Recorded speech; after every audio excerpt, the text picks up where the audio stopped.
বাংলার তাঁতশিল্পের ঐতিহ্য অতি প্রাচীন। এটির সঙ্গে জড়িত আমাদের কৃষ্টি, ঐতিহ্য এবং সংস্কৃতি। এক্ষেত্রে রাজবাড়ী তাঁতশিল্পীরাও পিছিয়ে ছিল না। রাজবাড়ী জেলার বিভিন্ন উপজেলায় প্রায় কয়েক হাজার তাঁতশিল্পী এই পেশায় জড়িত ছিল। তাদের মন ও মননে ছিল শুধুই তাঁত। তাঁতের মাকুর খটখট শব্দ পরবর্তী প্রজন্মের কাছে হয়তোবা অজানাই থেকে যাবে। শত বছর এই পুরনো শিল্পটি আজ বিলুপ্ত প্রায়। উন্নত প্রযুক্তির ফ্যাশনের কাছে তাদের বাপদাদার এই শিল্প ফিকে হয়ে গেছে। তবুও কিছু মানুষ আজও তাঁত শিল্পকে আঁকড়ে ধরে আছে। ব্যবসায় লাভ না থাকলেও কিছু কিছু তাঁতশিল্পী তাদের ঐতিহ্য ধরে রাখতে সংগ্রাম চালিয়ে যাচ্ছে। একসময় রাজবাড়ী জেলায় বিভিন্ন স্থানে প্রচুর পরিমাণে তাঁতি সম্প্রদায়ের মানুষের বসবাস ছিল, কিন্তু বাস্তবতার কাছে প্রায় সবই হার মেনেছে। তাদের পরবর্তী প্রজন্ম এই শিল্পের সঙ্গে সম্পৃক্ত হচ্ছে না বা হতে চাচ্ছে না। এখন তারা শিক্ষিত হয়ে বিভিন্ন ব্যবসা বাণিজ্য, চাকুরি ও রেমিটেন্স যোদ্ধা হিসেবে দেশের বাইরে চলে গিয়েছে। তাঁতের পেশা কারোর আছে নাকি? আস্তে আস্তে ছেলে ফেলেও কেউ শিখলো না, পুঁজিবাটা থাকলো না, তারা এক একজন এক এক ডিপার্টমেন্টে চলে গেছে।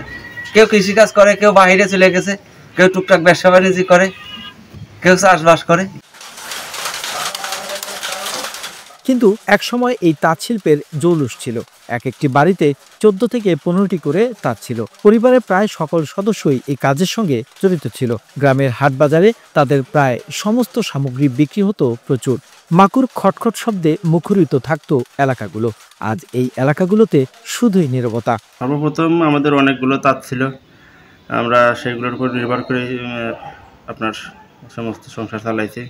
লেখাপড়া খরচ, যত খরচপাতি আছে সব এইগুলোর উপরই চলছে। কিন্তু বর্তমান যে পরিস্থিতি, তাতে আমাদের বছর গেলে পরে 1-1.5 লাখ টাকা আমরা ঋণ হয়ে যাই মহাজনের কাছে।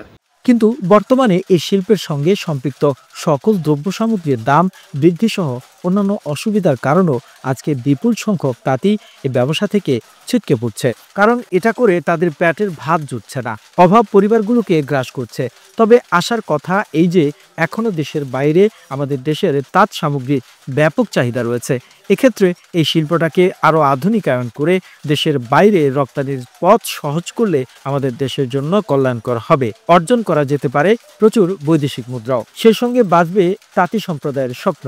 একসময় রাজবাড়ীর সদর, বালিয়াকান্দি, কালুখালী উপজেলার মির্গি সহ পাংশা এলাকায় প্রচুর তাঁত শিল্প ছিল, কিন্তু দিন দিন হারিয়ে যাচ্ছে এই তাঁত শিল্প।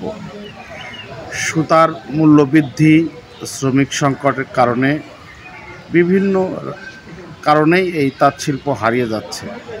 তবে তাঁতের যে তৈরি জিনিসগুলো এখনও মানুষের চাহিদা রয়েছে। এ কারণে এই শিল্পকে বাঁচিয়ে রাখতে সরকারি উদ্যোগের প্রয়োজন। তা নিউজ বাংলাদেশ ডেস্ক রিপোর্ট।